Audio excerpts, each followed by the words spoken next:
வானிலும் பூவிலும் மேலான நாமம் வல்லமையுள்ள நாமமது. வானிலும் பூவிலும் மேலான நாமம் வல்லமையுள்ள நாமமது. தூயர் சொல்லி தூதித்திடும் நாமமது. தூயர் சொல்லி தூதித்திடும் நாமமது.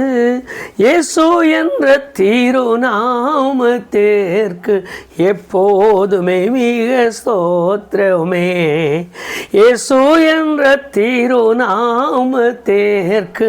எப்போதுமே மிக ஸ்தோத்திரமே. வேதாளம் பாதாளம் யாவையும் ஜெயித்த வீரமுள்ள திருநாமமது. வேதாளம் பாதாளம் யாவையும் ஜெயித்த வீரமுள்ள திருநாமமது. தூயர் சொல்லி தூதித்திடும் நாமமது. தூயர் சொல்லி தூதித்திடும் நாமமது. இயேசு என்ற திருநாமத்திற்கு எப்போதுமே மிக ஸ்தோத்திரமே. இயேசு என்ற திருநாமத்திற்கு எப்போதுமே மிக ஸ்தோத்திரமே. இயேசு கிறிஸ்துவின் இணையற்ற நாமத்தினாலே தேவ சமூகத்தில் சேருவதற்கு கர்த்தர் கொடுத்த பெரிய கிருபைக்காக நான் ஆண்டவருக்கு நன்றி சொல்கிறேன். நம் வேத வசனங்களை கவனிக்கவும், நம் வாசிக்கிற வேத வசனங்கள் நமக்கு உரிமை சொத்தாக நாம் அதை எடுத்துக்கொள்ளவும், இந்த வேத வசனம் நம்மோடு வாக்குத்தத்தங்களாக, தேவன் அருளிய வார்த்தைகளாக, தேவன் நம்மோடு இடைபடுகிற ஊன்றுகோல் ஆக நிற்பதற்கு இந்த நாட்களில் தேவனுடைய ஆவியானவர் நம்மோடு இடைபடும்படியாக ஜெபத்தோடு கூட ஆவியானவர் நமக்கு உதவி செய்யும்படியாக நான் வேண்டுதல் செய்கிறேன். யோவான் சுவிசேஷம் 17வது அதிகாரம் 2வது வசனத்தை இன்றைக்கு நம்முடைய நினைவிலே நாம் கொல்லப் போகிறோம். வாழ்க்கையில் ஒரு மனிதன் விரும்புவதெல்லாம் எப்பொழுதுமே அடிமையாக இருக்க வேண்டும் என்று அவன் விரும்புகிறதில்லை. எந்த விதத்தில் ஆனாலும் அவன் சுயமாய் வாழ வேண்டும் என்பதுதான் அவனுடைய உண்மையான நோக்கம். எந்த காரியத்திற்கும் சுயமாய் நிற்க வேண்டும், சுயமாய் பார்க்க வேண்டும். ஒருவனுக்கு அடிமைப்படக்கூடாது.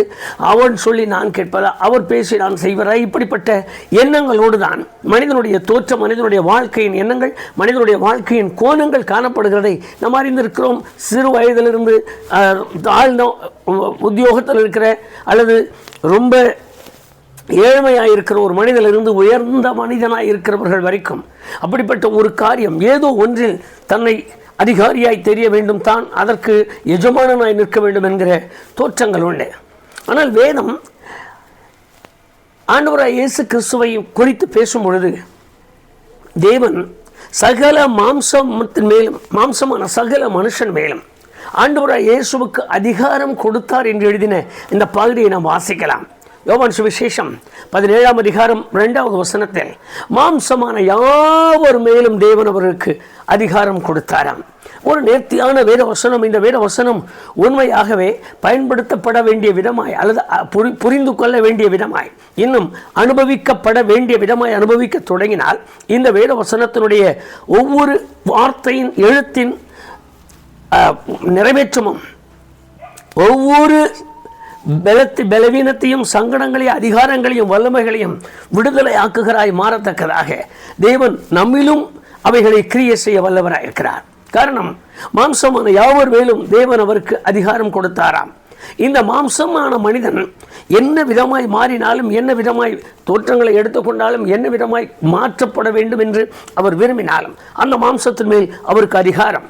பலவீனப்பட்டதை சுகமாக்குவதற்கு, பலவீனப்படாததை பலவீனப்படுத்துவதற்கு, விடுதலை ஆக்கப்படாததை விடுதலையாக்குவதற்கு, விடுதலையாக்கப்பட்டதை விடுவிக்காமல் சிறைப்படுத்துவதற்கு, எல்லாவற்றிலும் ஒரு மாம்சத்தின் மேல் அவருக்கு அதிகாரம் இருக்கிறது என்று இந்த வேதம் சொல்லுவதால், வேதத்தை நம்புகிற அல்லது வேதத்தை படிக்கிற அல்லது வேதத்தோடு இணைந்திருக்கிற தேவனை தொழுது கொள்ளுகிற அருமையான கர்த்தருடைய பிள்ளைகள் தன்னுடைய எஜமான் என் சரீரத்தின் மேல் சகலாதிகாரம் உள்ளவராய் இருக்கிறார் என்கிற ஒரு விசுவாசத்தை வளர்க்க தொடங்கினால், ஒரு விசுவாசத்தை நாம் அறிந்து கொள்ள தொடங்கினாலே நம்மில் இருக்கிற அடிமைத்தனங்கள் மாறும் என்பதை நாம் அறிய முடியும். எந்த விதத்தில் நம்மை மாற்றி அமைக்க முடியும். ஆகவேதான் சோம்பின உறுப்புடையவர்கள் அவரிடத்தில் கொண்டு வரும் பொழுது அவைகளை சீர்படுத்தினார் என்று எழுதியிருக்கிறது. பிறவியிலே குருடனாய் பிறந்தவர்கள், பிறவியிலே முடவரானவர்கள், பிறவியிலே நோயாளியாய் மாறினவர்கள், இப்படிப்பட்ட ஆட்கள் அவரிடத்தில் வந்தவுடன் சரீரத்தை பார்த்து அதற்கு அதன் மேலுள்ள அதிகாரத்தை பயன்படுத்தி பூரண விடுதலை கொடுத்தார். 38 ஆண்டுகள் வரைக்கும் இருந்த சரீர பலவீனங்கள் நிமிஷத்திலே மாறுவதற்கு காரணம் தேவன் அவருக்கு சரீரத்தின் மேல் கொடுத்த அதிகாரம் என்பதை நாம் முதலாவது அறிந்து கொண்டு அதற்கு பின்பு நம்மில் உள்ள காரியங்களையும் அவருடைய சமூகத்தில் சொல்வதற்கு வேத வசனம் நமக்கு ஒத்தாசையாக இருக்கட்டும். மத்தேயு சுவிசேஷம் 28ஆம் அதிகாரம் 18வது வசனத்தை வாசிப்போமானால் தெளிவான ஒரு வார்த்தையை நாம் அறிய முடியும். இயேசு கிறிஸ்து சீஷர்களுக்கு சொல்லிக் கொடுக்கும் பொழுது சொன்னார், வானத்திலும் பூமியிலும் சகல அதிகாரமும் எனக்கு கொடுக்கப்பட்டிருக்கிறது என்று சொன்னார். யார் கொடுத்தது? நீங்கள் ஏசாயா தீர்க்கதரிசன புஸ்தகத்தில் யார் போவான் என்று சொன்ன அந்த சத்தத்திற்கு நான் போகிறேன் என்று சொல்லி புறப்பட்ட அந்த நாள் முதலாய் பரலோகத்தின் தூதர்கள், பரலோகத்திற்கு மேலானவர்கள், 24 மூப்பர்கள், பரிசுத்தவான்களின் சங்கம், முதற் பேரானவர்களின் சங்கம், இப்படி வேதத்தையும் பரலோகத்தையும் நீங்கள் எண்ணுவீர்களானால் அத்தனை பேருக்கு முன்பாக பிதாவாகிய தேவன் இவரை முத்தரித்தார் என்று யோவான் எழுதினார். சகலருக்கு முன்பாக அவரை முத்தரித்தார். எதற்காக? சகல அதிகாரமும் உங்களுக்கு கொடுக்கிறேன் என்று. அவர்தான் மத்தேயு சுவிசேஷம் 9ஆம் அதிகாரம் 6வது வசனத்தில் பாவங்களை மன்னிக்க எனக்கு அதிகாரம் இருக்கிறது என்று அவர் சொல்லி தன்னுடைய அதிகாரத்தை வெளிப்படுத்தினதிலிருந்து 1 பேதுரு 2ஆம் அதிகாரம் 9ஆம் வசனத்திலும், வெளிப்படுத்தல் 1ஆம் அதிகாரம் 6வது வசனத்திலும், வெளிப்படுத்தல் 5ஆம் அதிகாரம் 9, 10 இந்த வசனங்களை வாசிப்பீர்களானால் பாவத்திலிருந்து மீட்டெடுத்து பிதாவாகிய தேவனுக்கு முன்பாக ராஜாக்களும் ஆசாரியர்களுமாய் கொண்டு போய் நிறுத்தும் வரைக்கும் அதிகாரம் உள்ளவராயிருந்தார். அவருக்கு மகிமையுண்டாகட்டும். எத்தனை பெரிய அதிகாரியாய் இன்றைக்கு நம்மை மீட்டு கொண்டவர் நம்மிடத்தில் இருக்கிறார் என்பதை நாம் மறந்து போனதால் தான் இந்த அதிகாரத்தின் கீழ் நம்மால் வர முடியவில்லை. அவருக்கு சகல அதிகாரமும் உண்டு. ஒரு மாம்சத்தை திருப்புவதற்கு, மாம்சத்தை போடுவதற்கு, மாம்சத்தை மறுபடியும் உயிர்ப்பிக்கிறதற்கு, மாம்சத்தை எழுப்புவதற்கு. ஆகவேதான் 4 நாள் ஆனாலும் சரி மாம்சத்தின் மேல் அதிகாரம் உள்ளவராய் இறங்கி வெளியே வா என்றார் வந்தது. வாலிபனை தொட்டு எழுந்திரு என்றார், எழுந்தார். சிறுபெண்ணை எழுந்திரு என்று சொன்னார், எழுந்தார். இவைகளுக்கு எல்லாமே காரணம் அவர் மாம்சத்தின் மேல் கொண்டிருந்த அதிகாரத்தின் வலுவை. ஆகவேதான் அவருக்கு அதிகாரங்கள் எவ்வளவு இருக்கிறது என்பதை யூகிக்கவும் சிந்திக்கவும் வரையறுக்கவும் ஒரு வேதபாரகராலும் ஒரு பரிசேயராலும் இன்றைக்கு இருக்கிற நவீன போதகர்களாலும் முடியாது.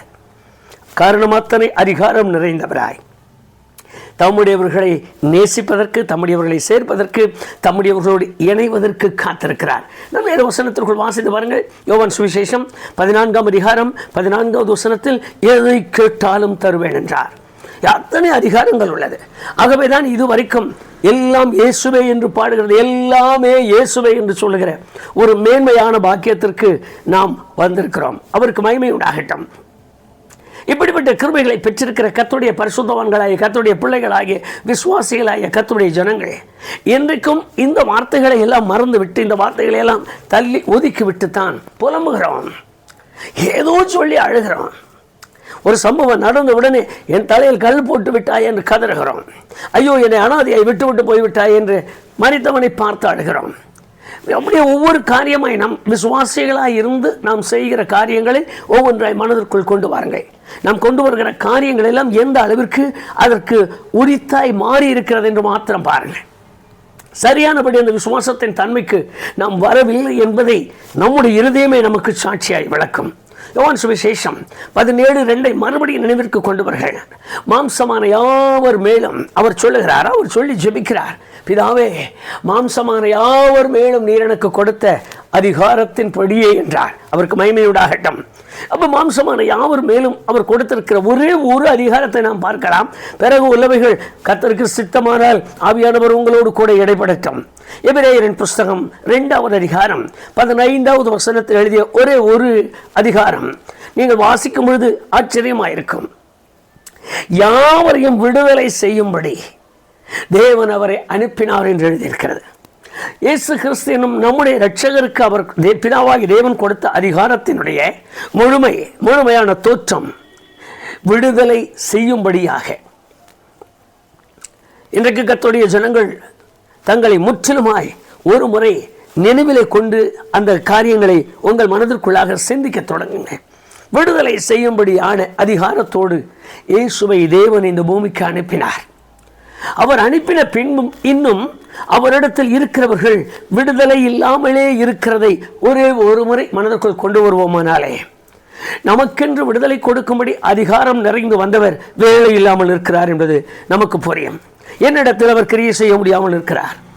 என்னிடத்தில் அவர் தமது வல்லமையை காண்பிக்க முடியாமல் இருக்கிறார். என்னிடத்தில் அவர் தமது பலத்தை விளங்க பண்ண முடியாமல் இருக்கிறார். எனக்கு அவருடைய அதிகாரத்தை பயன்படுத்தாமல் இருக்கிறார், அல்லது பயன்படுத்த முடியாமல் இருக்கிறார், அல்லது அவர் அதிகாரத்தை பயன்படுத்துவதற்கு நான் என்னை விட்டு கொடுக்காமல் இருக்கிறேன்.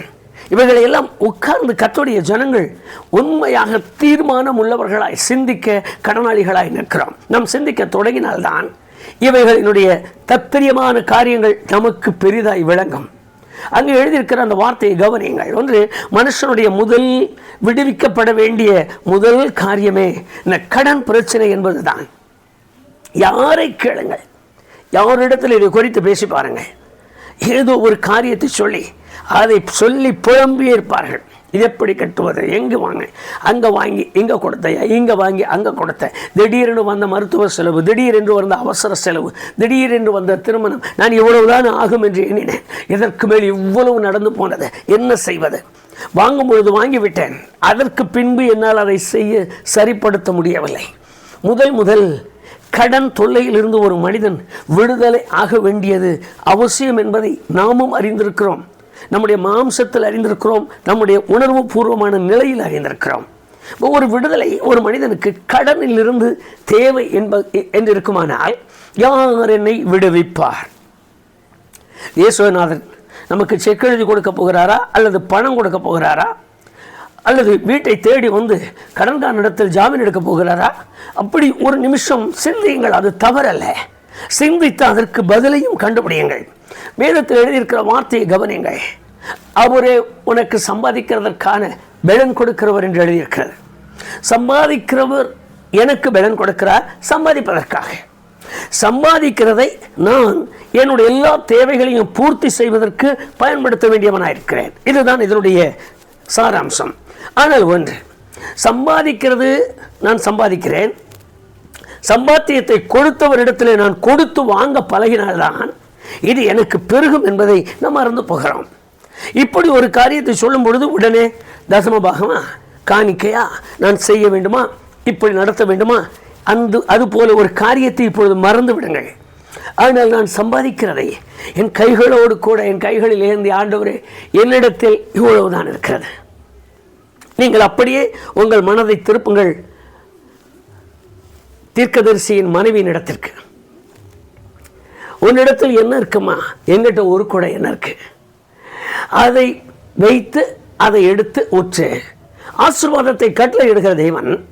ஆனால் ஆசீர்வதிக்கிறவரிடத்தில் நான் முதலாவது ஓடி கொடுத்து வாங்கி பழக வேண்டிய ஒரு அனுபவம் இன்றைக்கு கர்த்தருடைய பிள்ளைகளின் வாழ்க்கையிலே குறைவாக இருக்கிறது. சம்பாதிக்கிறது சம்பளத்திற்கு 4 நாளுக்கு முன்பமே உட்கார்ந்து திட்டம் போடுகிறோம். அவருக்கு இவ்வளவு அனுப்பணும், இவருக்கு அவ்வளவு அனுப்பணும், இதுக்கு அவர் அனுப்பணும், இந்த ஊழியருக்கு இவ்வளவு அனுப்பணும், அந்த ஊழியர் போட்டிருக்கிறார் அந்த ஊழியருக்கு அனுப்பணும், இப்படி வரிசையாய் அதில் சம்பாத்தியத்தை எடுக்கும் பொழுதே இதற்கென்று அவர்கள் உட்கார்ந்து அதற்கு மேலே என்ன இதில் இருக்க போகுது, இதை வச்சுட்டு எப்படி குடும்பம் நடத்துறது, இந்த பாரத்திற்கு வந்து விடுகிறோம். ஆனால் உள்ளது எவ்வளவுதான் என்னை ஆசீர்வதியும், என்மேல் கிருபையாயிரும் என்று சொல்வதில்லை.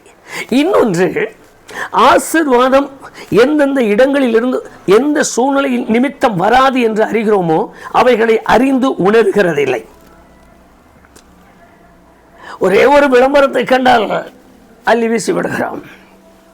ஒரே ஒரு விளம்பரம் போதும், ஆண்டவர் சுகம் கொடுத்துட்டார், என்னை கொண்டு செவிடை சுகமாக்கினார், என்னை கொண்டு இப்படி அற்புதத்தை செய்தார். ஒரே ஒருவர் நின்று பத்திரிகையில் எழுதி அல்லது ஏட்டில் எழுதி அல்லது பாட்டில் எழுதி ஒரு காரியத்தை சொல்லிவிட்டால் உடனே எத்தனை கஷ்டங்கள் இருந்தாலும் அதை நிறுத்தி அவருக்கு அனுப்ப வேண்டியது. என்னிடத்தில் இருக்கிறது போகிறது, அது திரும்ப ஆசீர்வாதத்தோடு என்னிடத்திற்கு வருமா, எந்த இடத்திற்கு போகிறது, ஆசீர்வாதத்தை கொண்டு வருகிற இடத்திற்கு போகிறதா என்று நான் சிந்திக்கிறதில்லை.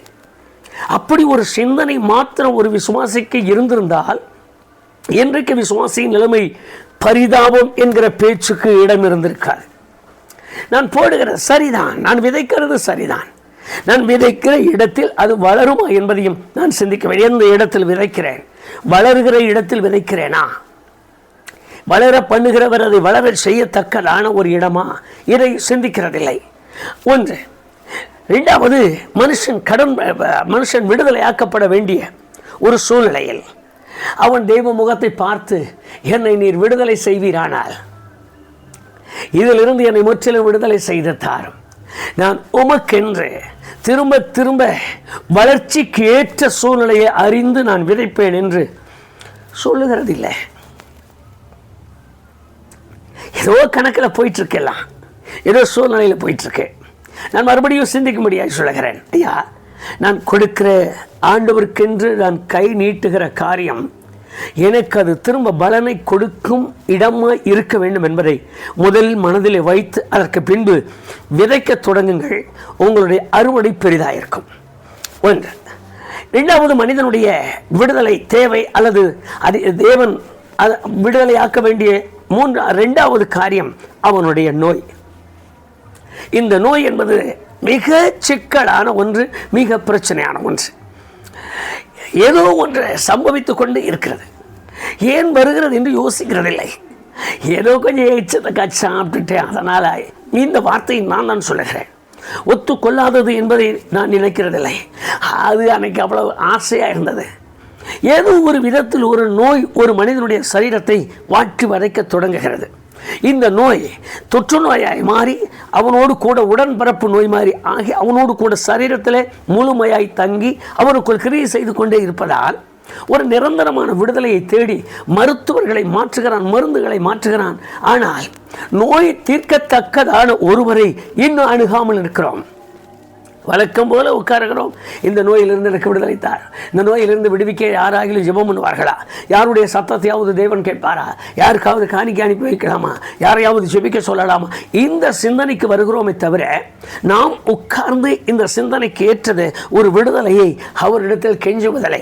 முழங்காலில் நிற்க முடியல, இந்த முழங்கால் வழியை நிற்க நான் முழங்காலில் நிற்கிறேன் என்கிற ஒரு பொருத்தனையின் விடுதலைக்கு வருகிறதில்லை, ஜெபிக்கிறதில்லை. நான் இதுவரைக்கும் இனி நீங்க எனக்கு இதை செய்து முடித்தால் நான் ஜெபிக்கிறேன் என்று சொல்லுகிற ஒரு தீர்மானத்திற்கு வருகிறதில்லை.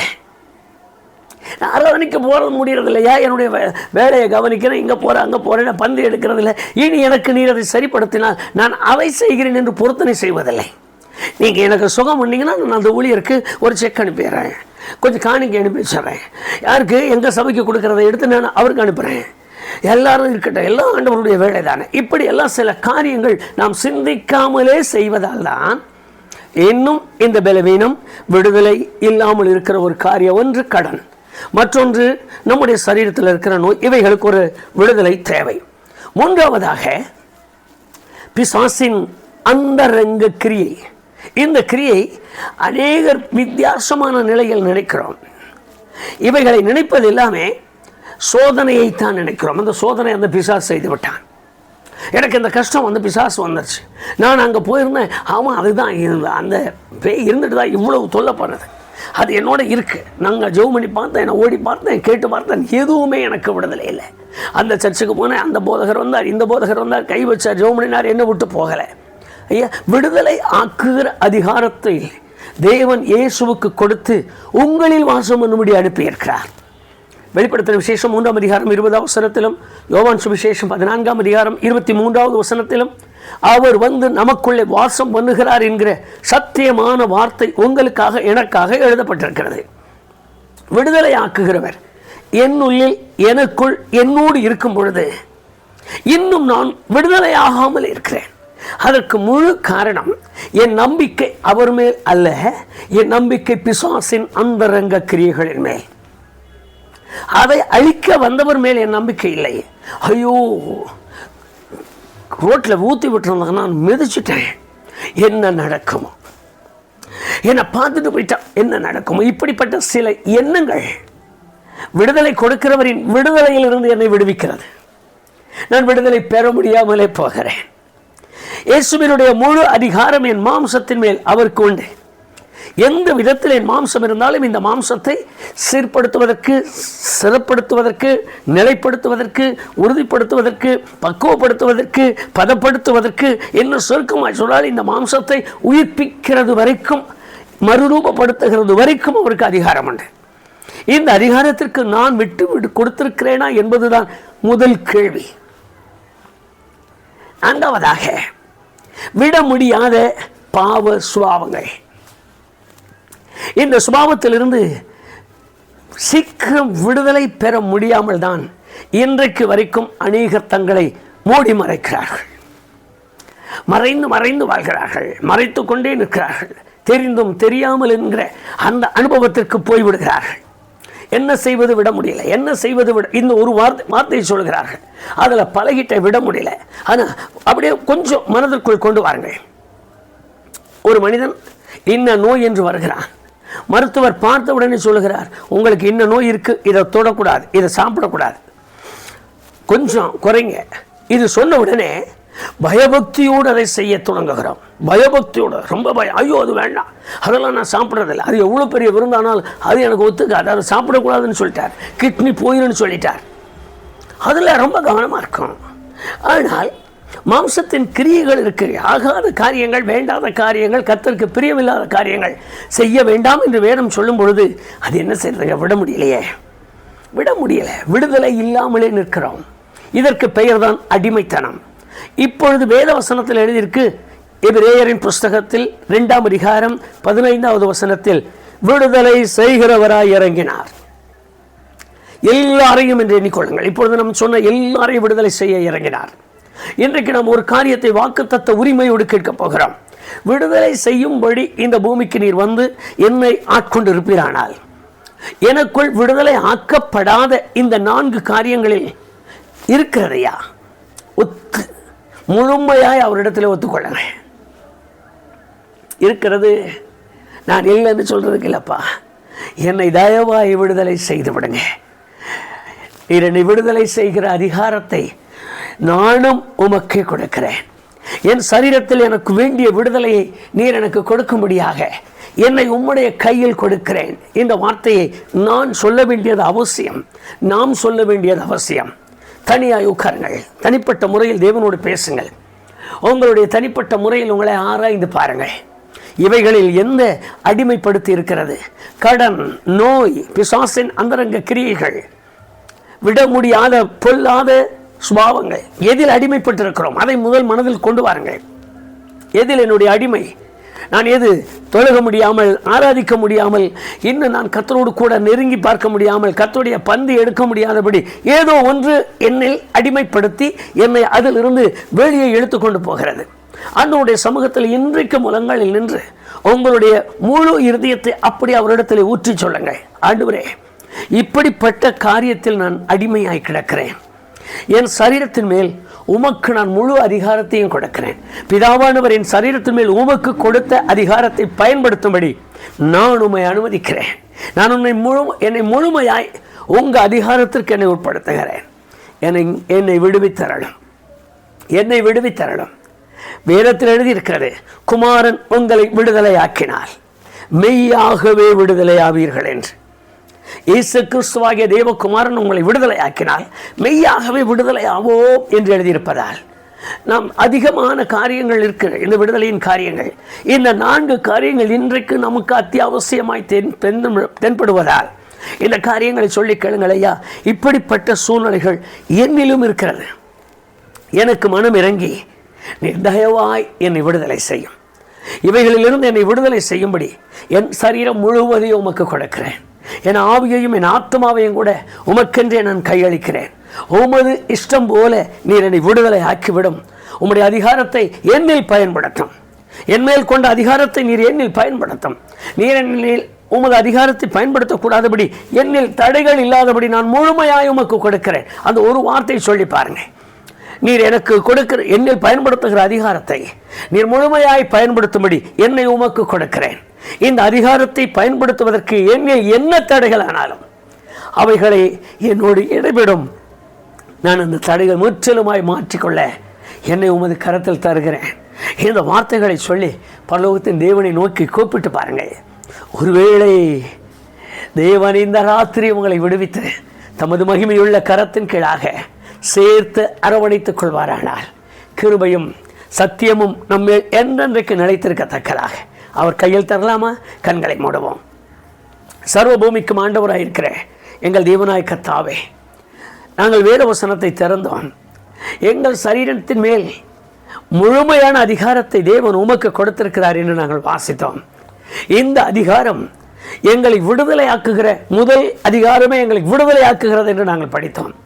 எங்களை விடுதலை ஆக்குகிற உடைய முழுமையான அதிகாரத்திற்கு என்னை தாழ்த்தி அர்ப்பணிக்கிறேன். முதலாய் நான் அடிமையாய் கிடக்கிற என் கடன் பிரச்சனை, முதலாய் நாங்கள் அடிமைப்பட்டு கிடக்கிற எங்கள் நோய்கள், முதலாய் எங்களை அடிமைப்படுத்தி வைத்திருக்கிற பிசாசின் மாய்மாலமான அந்த அரங்க கிரியைகள், நாங்கள் விட முடியாதிருக்கிற பொல்லாத சுபாவங்கள், இவைகளில் எல்லாம் நாங்கள் அடிமைப்பட்டு கிடக்கிறதை உணர்கிறோம். விடுதலை இல்லையப்பா, மனதில் நிம்மதி இல்லை, மனதில் சந்தோஷம் இல்லை, சமாதானம் இல்லை.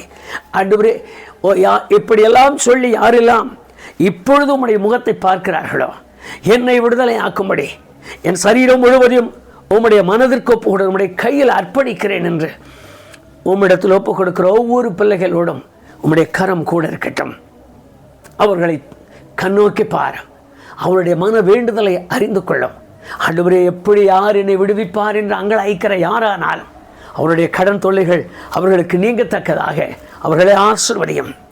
ஆண்டவரே, மனநோய், சரீரத்தின் நோய்கள், துயரம், தொல்லைகளாலே இன்னும் விடுதலை இல்லாமல் நாம் விசுவாசத்திற்கு வந்த காலம் முதல் அப்படியே இருக்கிறது என்று அங்கலாய்க்கிற யாராக இருந்தாலும் அந்த சத்தத்தை கேட்டறலும்.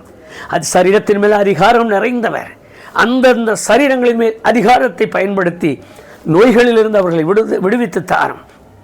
பிசாசின் அந்தரங்க கிரியைகள் ஆண்டவரே, இந்த அதிகாரத்தின் கீழ் அவர்கள் யாரெல்லாம் அகப்பட்டு முற்றிலும் விடுதலை இல்லாமல் தவிக்கிறார்களோ ஒவ்வொருவர் மேலும் ஒவ்வொரு சரீரத்தின் மேலும் நீர் பெற்றுக்கொண்ட அதிகாரத்தின்படியே உம்முடைய வல்லமை இறங்கத்தக்கதாக மகிமை காணப்படட்டும். 2025 ஆண்டுகளுக்கு முன்பு எப்படி உம்மிடத்திலிருந்து வல்லமை புறப்பட்டு உம்மிடத்தில் வந்த ஒவ்வொருவரையும் விடுதலை கொடுத்து சுகம் கொடுத்ததோ, விடுதலை ஆக்கி அவர்களை மகிழ்ச்சிக்குள் ஆக்கினதோ, அதே வல்லமையை இந்த நாளிலும் ஒவ்வொரு சரீரங்களிலும் இறங்கப்படுவீராக. மாத்திரமல்ல ஆண்டவரை விட முடியவில்லையே, இது என்னை அடிமைப்படுத்துகிறது, என்னால் ஜெயம் பெற முடியவில்லை, என்ன நடந்தாலும் எனக்கு இந்த நினைவுகள் என்னை வாட்டி வரைக்கிறது என்று யாரெல்லாம் தங்கள் சுபாவத்தை எண்ணி மனம் நொந்து கதறுகிறார்களோ ஒவ்வொருவர் சத்தத்தையும் கேட்பீராக. ஒவ்வொருவர் மேலும் இரக்கம் கொள்ளும்.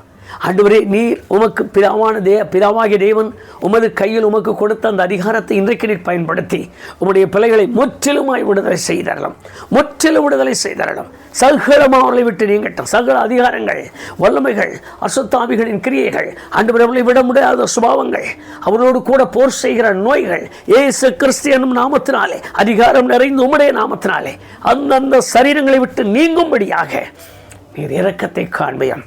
அவர்கள் பலனுள்ளவர்களாய் மாறட்டும். இயேசுவுக்கு தங்கள் சரீரங்களை ஒப்பு கொடுத்திருக்கிறவர்கள் வெறுமையாய் போகாதபடி அந்த சரீரங்களின் பலன் அவர்களை ஆட்கொள்ள செய்யும். அந்த புது பலத்தால் அவர்களை நிரப்பி அருளும். உம்முடைய கிருபை உம்முடைய பிள்ளைகளை சூழ்ந்திருக்கட்டும். உம்முடைய ஆசீர்வாதம் அவர்களை ஒவ்வொரு நாளும் மூடி மறைக்கட்டும். யோவான் சுவிசேஷம் 17ஆம் அதிகாரம் 2வது வசனத்தை முற்றிலும் அவர்கள் சொல்லி கூப்பிடும் பொழுது நீர் அவர்களுக்கு இரக்கத்தை காண்பித்து தயவாய் மனமிறங்கும். இயேசு கிறிஸ்துவின் நாமத்தில் ஜெபிக்கிறோம் பிதாவே, ஆமென், ஆமென். சர்வபூமிக்கும் ஆண்டவராயிருந்து என்னுடைய உங்களுடைய சரீரத்தின் மேல் அதிகாரம் பெற்ற இயேசு தாமே தமது அதிகாரத்தை பயன்படுத்தி நம்மை அடிமைப்படுத்துகிற எல்லா அடிமைத்தனத்தில் நம்மை விடுதலையாக்கி ரட்சிப்பாராக. ஆமென், ஆமென்.